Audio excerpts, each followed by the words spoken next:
I mentioned earlier in the morning that José Luis Colomer was the person who came to me first to propose that we have this symposium. And I'm proud to say that this is actually the second time that our Center for the History of Collecting has had a chance to work with José Luis. The first having been the symposium in 2008, Collecting Spanish Art, Spain's Golden Age and America's Gilded Age, which became a magnificent book dedicated to Jonathan Brown that José Luis and the Center co-published. José Luis Colomer holds a doctorate in comparative literature from the Colegio de España in Bologna and a degree in the history of art from the Sorbonne.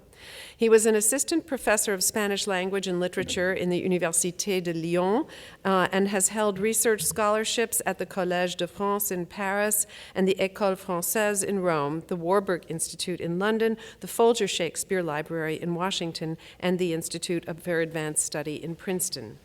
Since 2004, he has been director of the Centro de Estudios Europa Hispánica, CEEH, in Madrid. And he has published articles on cultural relations between Spain and Italy in the 17th century and on the sojourns of Velázquez in Italy and his links with Italian figures at the court in Madrid. He's done this through articles that have appeared in Revue de l'Art, Burlington Magazine, and the Boletín del Museo del Prado. In 2014, José Luis co-edited with Amalia Descalzo 2 volumes on Spanish fashion at the courts of early modern Europe. He collaborates with various North American institutions through the Center for Spain in America, a foundation promoting public awareness of Spanish art and culture in the United States through symposia, exhibitions, and publications. This afternoon, José Luis will take us away from New York now, at last, as he presents his research on El Greco at the Phillips Collection. Please welcome José Luis Colomer.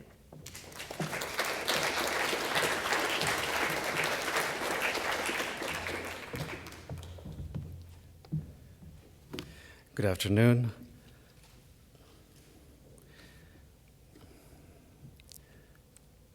The Phillips Collection is an exceptional museum of modern and contemporary art founded in 1921 and housed in Duncan Phillips's 1897 Georgian Revival home and 2 similarly scaled additions in Washington, D.C.'s DuPont Circle neighborhood.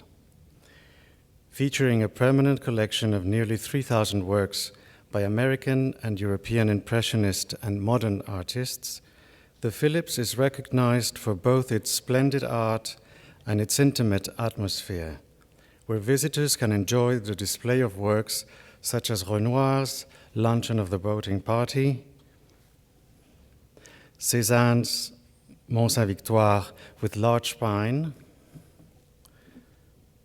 Van Gogh's The Road Menders, Bonnard's The Open Window, Braque's monumental still life, The Round Table, and several large pieces by Marthe Rothko in a chapel-like space that was designed by Duncan Phillips in 1960 with suggestions from the artist. It may come as a surprise to most visitors to America's first museum of modern art to learn that it also contains a fine example of Spanish Counter-Reformation painting. El Greco's The Repentance St. Peter, or St. Peter in Tears, is one of several versions of the same subject depicted by the artist during his late period in Toledo to illustrate the theme of salvation through repentance. Seen in a close-up view against a cave outlined by ivy, the saint wears a simple blue tunic and a yellow drape, his traditional colors. His angular body tapers upward, its directional thrust reinforced by the acute configurations of his shoulders, arms, and hands clasped in prayer, as well as by the cropped keys at his waist. His glance is also directed heavenward as he realizes in despair that he has fulfilled Christ's prophecy. Before the cock crows, thou shalt deny me thrice. And he went out and wept bitterly. Matthew 26:75. At left, the partly visible image of an angel and the approaching figure of Mary Magdalene with her ointment jar expand the narrative implications of this image, suggesting resurrection. so too does El Greco dramatic depiction of the background sky, where whites and yellows burst into incandescence. How did this devotional 17th century picture end up in Washington, and why was it deliberately chosen as part of a collection of non-religious, scarcely Spanish, modern paintings? As we shall see, when acquiring El Greco's St. Peter, Phillips did not mean to stimulate his personal feeling of penance and his urge for confession. Rather, it was with decidedly 20th century concerns that he saw this artist as a cornerstone to develop a museum of modern art and its sources, believing strongly in the continuum of artists influencing their successors through the centuries. Duncan Phillips was born in Pittsburgh in 1886, and his older brother James was born in 1884. Their maternal grandfather, James Laughlin, was a banker and co-founder of Jones and Laughlin Steel Company. Deciding they preferred the climate to Pittsburgh's, the Phillipses moved to Washington. In 1897, Major Phillips purchased property at 21st and Q Streets, Northwest, and built a house designed by Hornblower and Marshall. Duncan and his older brother Jim were so close that Jim waited to start college until Duncan could accompany him. At Yale, Duncan studied literature, a decision that affected his future choices as a collector. In 1916, Jim and Duncan began to collect art, funded by a $10,000 a year stipend provided by their parents. Major Phillips died suddenly in 1917, and Jim Phillips died a year later of Spanish influenza. Duncan decided to found the Phillips Art Gallery in their memory. The 1913 International Exhibition of Modern Art in New York, known as the Armory Show, had a powerful impact on Duncan Phillips. Organized by the Association of American Painters and Sculptors, it was the first large exhibition of modern art in America and introduced its astonished visitors to the experimental styles of the European avant-garde, including Fauvism, Cubism, and Futurism. From New York City's 69th Regiment Armory on Lexington Avenue, the show went on to the Art Institute of Chicago and then to the Copley Society of Art in Boston. It proved to be an important event in the history of American art, as well as a catalyst for American artists who started creating their own artistic language. The exhibition challenged Duncan Phillips's understanding of the definition of art, and his initial response was one of shock and dismay. In his first book, The Enchantment of Art, published in 1914, he referred to the international exhibition as crass sensationalism in pictures, quite stupefying in its vulgarity, and criticized Gauguin, Cézanne, and Matisse for being anarchists, not artists.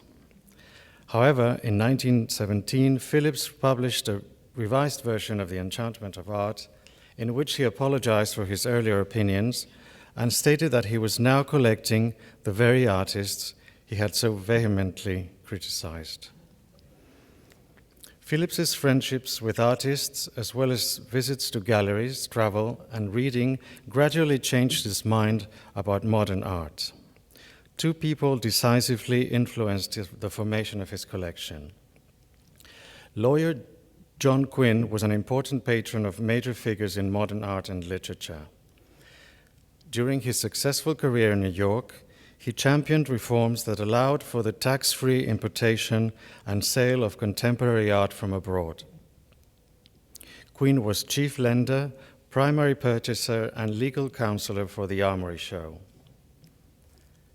By the time of his death in 1924, he had acquired over 2,000 works by modern artists, including Brancusi, Cézanne, Gauguin, Matisse, Seurat, Van Gogh, and also Picasso, whom he befriended on his trip to Paris in 1921. His executors sought Phillips's advice on how the collection should be handled, but due to financial issues, Phillips was unable to purchase works from the Queen's estate. Phillips was also influenced by Marjorie Acker, an artist and the niece of painters Gifford and Reynold Beale, who visited an exhibition of paintings and lent by Duncan Phillips at the Century Club in New York in 1920 and asked for an introduction to the collector. She and Duncan were married the following year, shortly before the Phillips Memorial Gallery opened to the public. While visiting France in 1923, Marjorie found inspiration in the work of Renoir and Cézanne. The couple began collecting their work, and it was during that trip that they purchased Renoir's Luncheon of the Boating Party for $125,000. From the 1920s to the 1960s, the Phillipses expanded their collection and arranged their galleries in installations that were non-chronological and non-traditional. This layout reflected the relationships between various artists and presented visual connections between past and present, as well as classical form and romantic expression. In the introduction to A Collection in the Making, published in 1926, Duncan wrote, "I avoid the usual period rooms, the chronological sequence. My arrangements are for the purpose of contrast and analogy. I bring together congenial spirits among the artists from different parts of the world and from different periods of time, and I trace their common descent from old masters who anticipated modern ideas.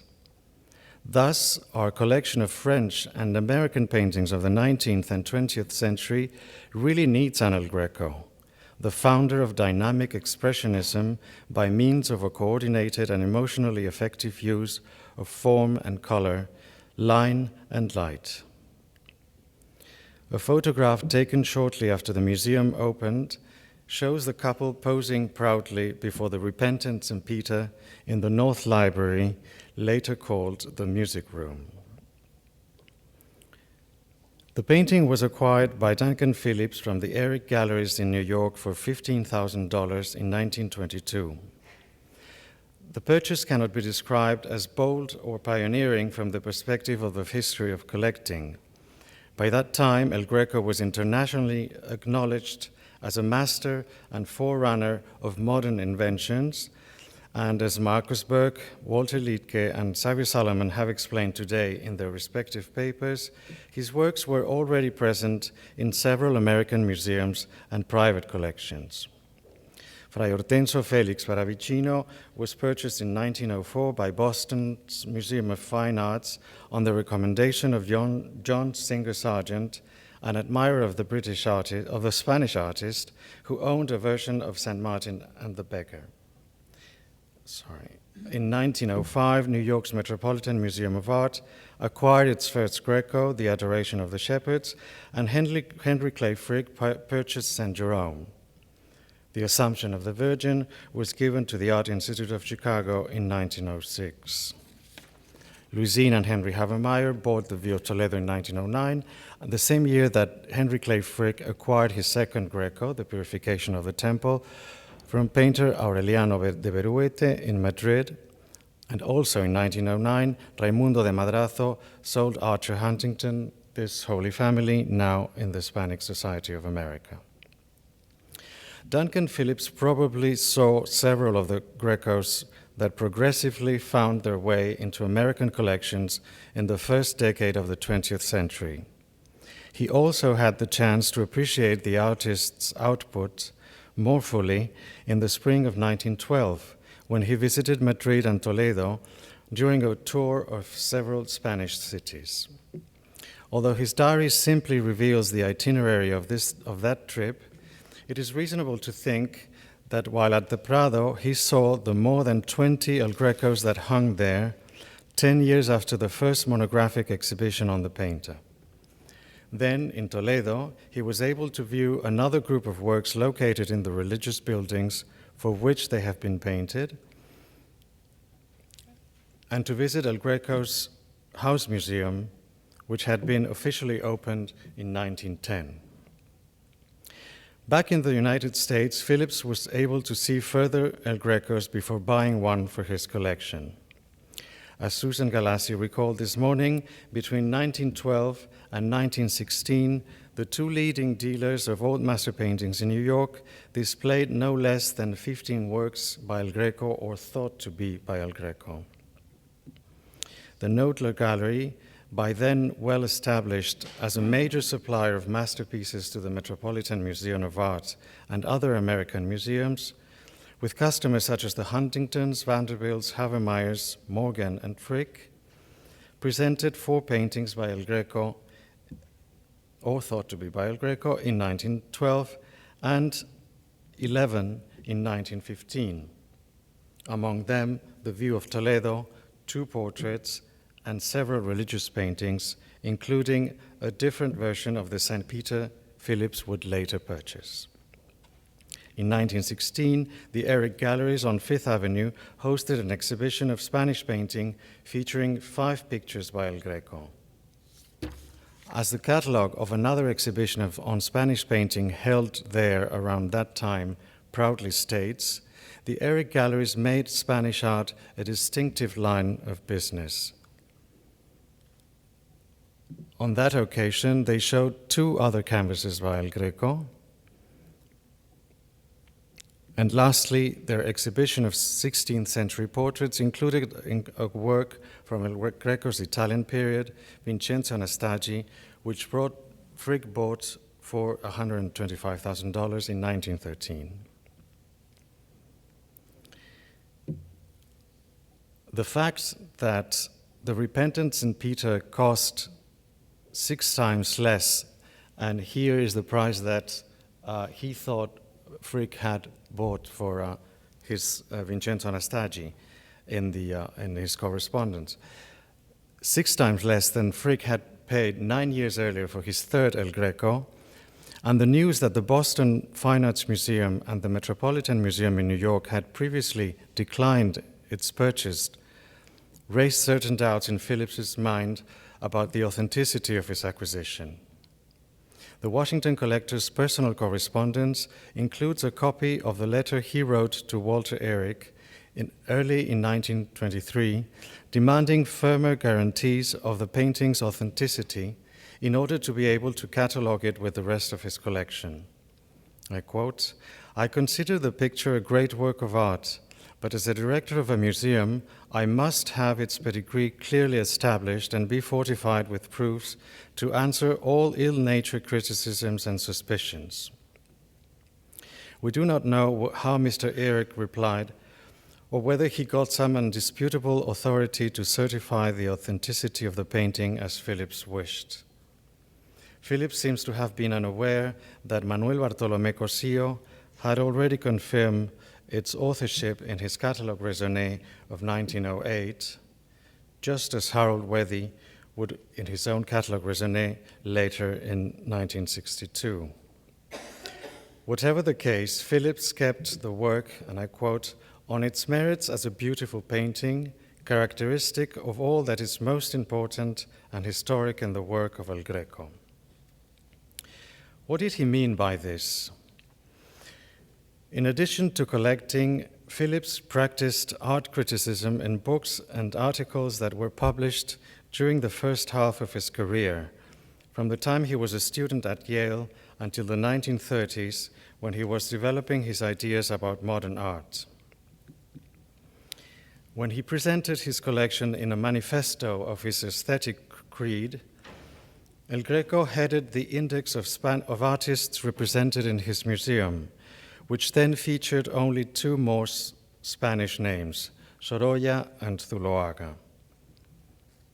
In his brief estimate devoted to El Greco, Phillips described him as an inspired mystic and the prophet of modern painting who may justly be called the first great expressionist in art. He has been to Cézanne and the early 20th century what his naturalistic follower Velázquez was to Manet and the latter years of the 19th. About 1600, Greco painted a vision of Toledo, swept by terror in a flashing storm which rends the sky and rocks the air in passion. And he went on to describe and lavish enthusiastic praise on the landscape belonging to the Havemeyer Collection, now in the Metropolitan Museum, stating that no modern painting equals this in power, and upon its jagged brush stroke and enlarged unity of design, the simplifying and unifying formula of Cézanne is securely based.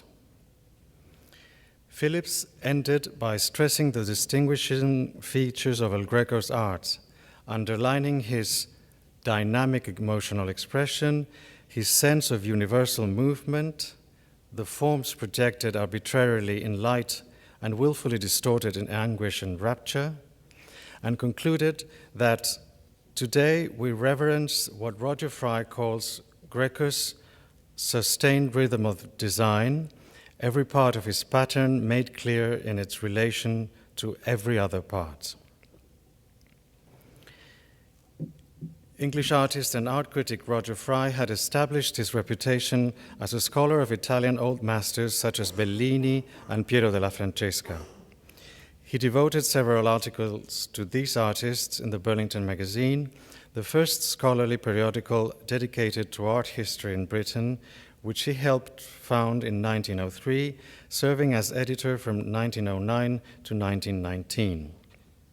Fry was appointed curator of paintings at the Metropolitan Museum of Art in New York in 1906, and this was also the year in which he discovered the art of Cézanne, and his scholarly interests began to shift toward modern French painting. In 1910, he organized the exhibition Manet and the Post-Impressionists at the Grafton Galleries in London, the first to prominently feature Gauguin, Manet, Matisse, and Van Gogh in England. Fry invoked the idea of a kinship between El Greco and Cézanne in a series of essays published in 1920. Following Fry, Duncan Phillips attributed Cézanne's simplifying and unifying formula to the example of his predecessor in Toledo.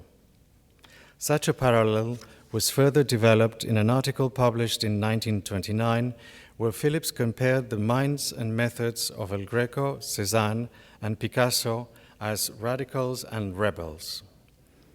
However, while recognizing the importance of El Greco's stylistic innovations, he maintained that El Greco's plastic means were in the service of the artist's own inner life, invoking another 20th century notion as he claimed El Greco for expressionism.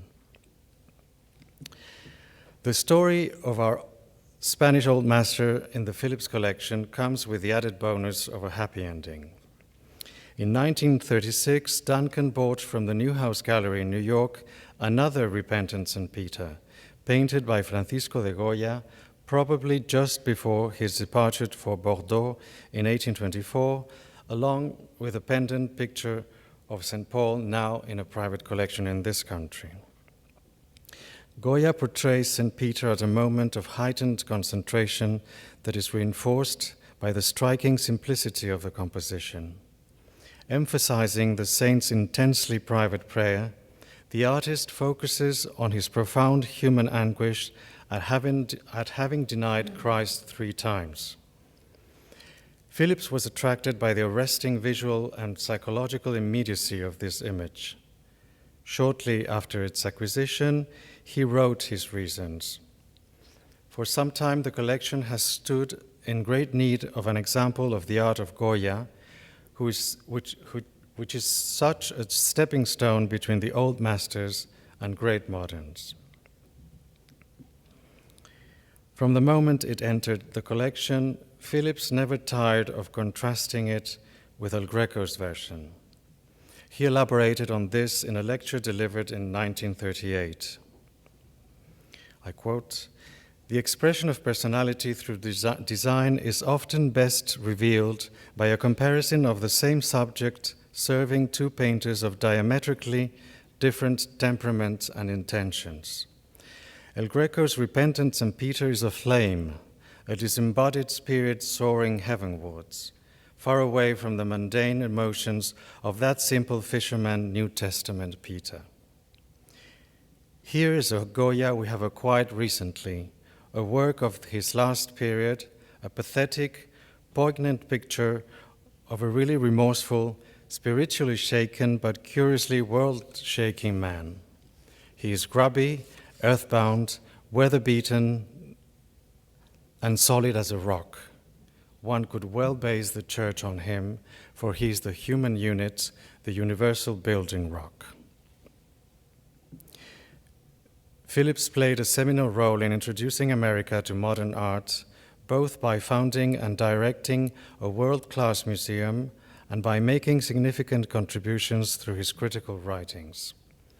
By the end of his life, he and his wife had collected over 2,500 works of art, many of which were on display at the museum.